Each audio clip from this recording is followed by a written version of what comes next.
अस्सलामुअलैकुम फ्रेंड्स, उम्मीद करता हूँ आप सब खैरियत से होंगे।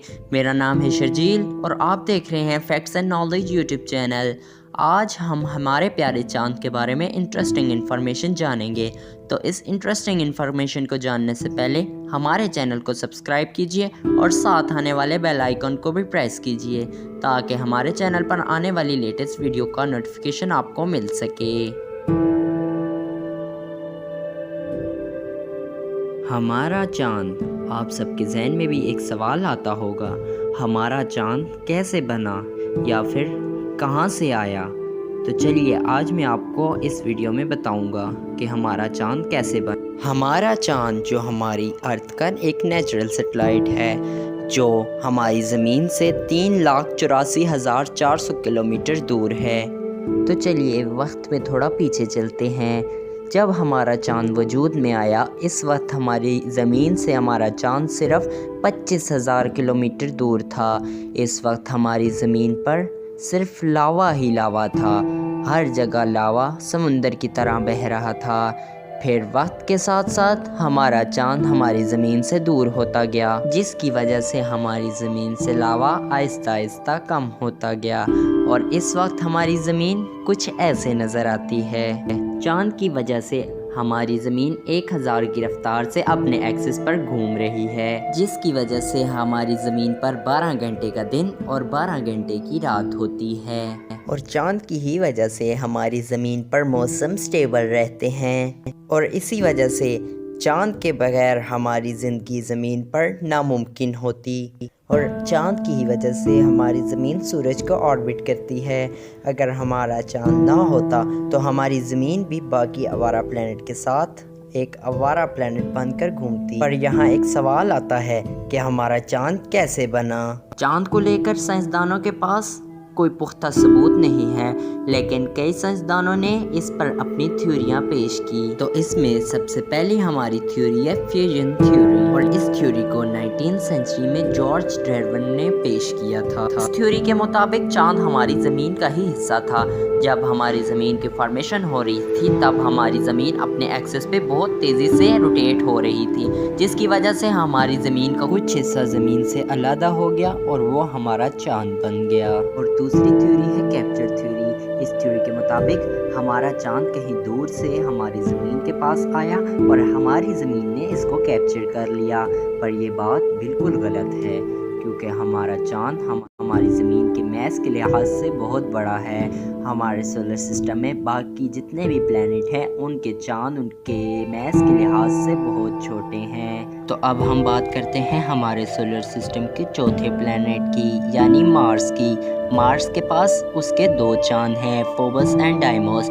फोबस एंड डाइमोस मार्स के साइज़ के लिहाज से बहुत छोटे हैं, लेकिन हमारा चांद हमारी ज़मीन के साइज़ के लिहाज से बहुत बड़ा है। और ना ही हमारी ज़मीन के पास इतनी पावरफुल ग्रेविटी है कि वो इतने बड़े ऑब्जेक्ट को कैप्चर कर सके। लेकिन चलते हैं मार्स की तरफ। मार्स के चांद फोबस एंड डाइमोस जो एस्ट्रॉयड बेल्ट का हिस्सा थे, और वो जब मार्स के नज़दीक आए तो मार्स की ग्रेविटी ने उनको कैप्चर कर लिया। लेकिन कैप्चर थ्योरी हमारे चांद पर अप्लाई नहीं होती। और थर्ड थ्योरी है को-एक्रेशन थ्योरी। इस थ्योरी के मुताबिक जब ज़मीन बनी तो इसी प्रोसेस में हमारा चांद भी बना। हमारे सोलर सिस्टम के गैस जेंट यानी जुपिटर, सैटर्न, नेपच्यून, तो 1970 तक यही माना जाता रहा कि चांद इन्हीं में से एक थ्योरी के मुताबिक बना होगा। लेकिन अपोलो मिशन ने इन सब थ्योरी को गलत साबित कर दिया, जिसमें 1969 से लेके 1974 तक इंसानों को चांद पर भेजा।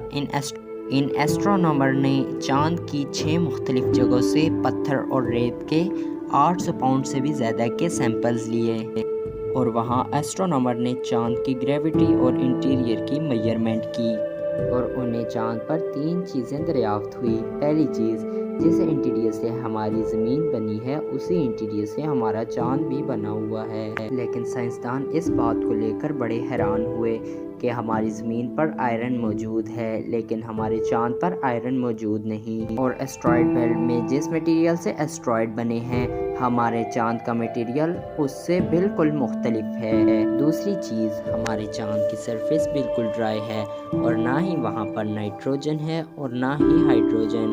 اس کا مطلب ہے کہ ہمارا چاند بہت ہیٹ میں بنا ہوگا، یعنی جب چاند بنا تھا تو یہ بہت گرم تھا۔ اور تیسری چیز، ہماری زمین پر موجود آکسیجن کے آئسوٹوپس کی ریشو چاند پر موجود آکسیجن کے آئسوٹوپس کی ریشو کے تقریباً ایک جیسی ہے۔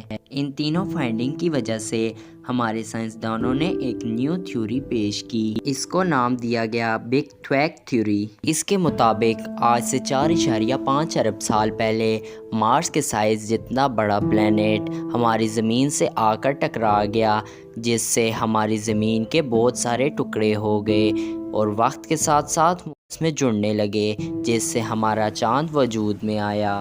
اس وقت ہماری چاند کی ہماری زمین سے دوری صرف 25,000 تھی، جس وجہ سے ہماری زمین سے ہمارا چاند بہت بڑا نظر آتا تھا۔ اس وقت ہمارا چاند وولف مون سے 20 گنا زیادہ بڑا نظر آتا ہوگا۔ اس وقت ہماری زمین کی رفتار بھی بہت تیز تھی، جس وجہ سے ہماری زمین ایک چکر 5 گھنٹوں میں کمپلیٹ کرتی تھی، اور اس وقت ہمارا چاند بھی زمین کے گرد بہت تیزی سے چکر لگاتا تھا۔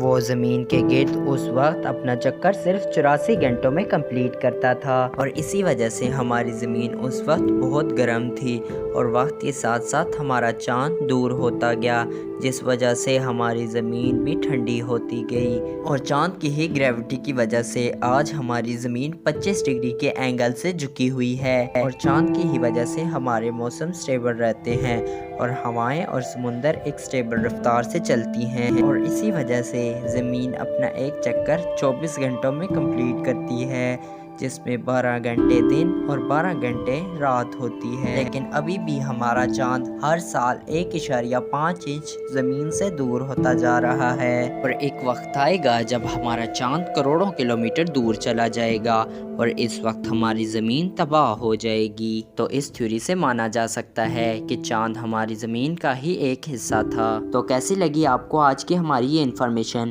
اگر آپ کو لگتا ہے کہ آپ نے اس انفارمیشن سے کچھ سیکھا ہے تو ہمارے چینل کو سبسکرائب کیجئے اور اس ویڈیو کو بھی لائک کیجئے۔ تو ملیں گے ایک نئی انفارمیشن کے ساتھ۔ اللہ حافظ۔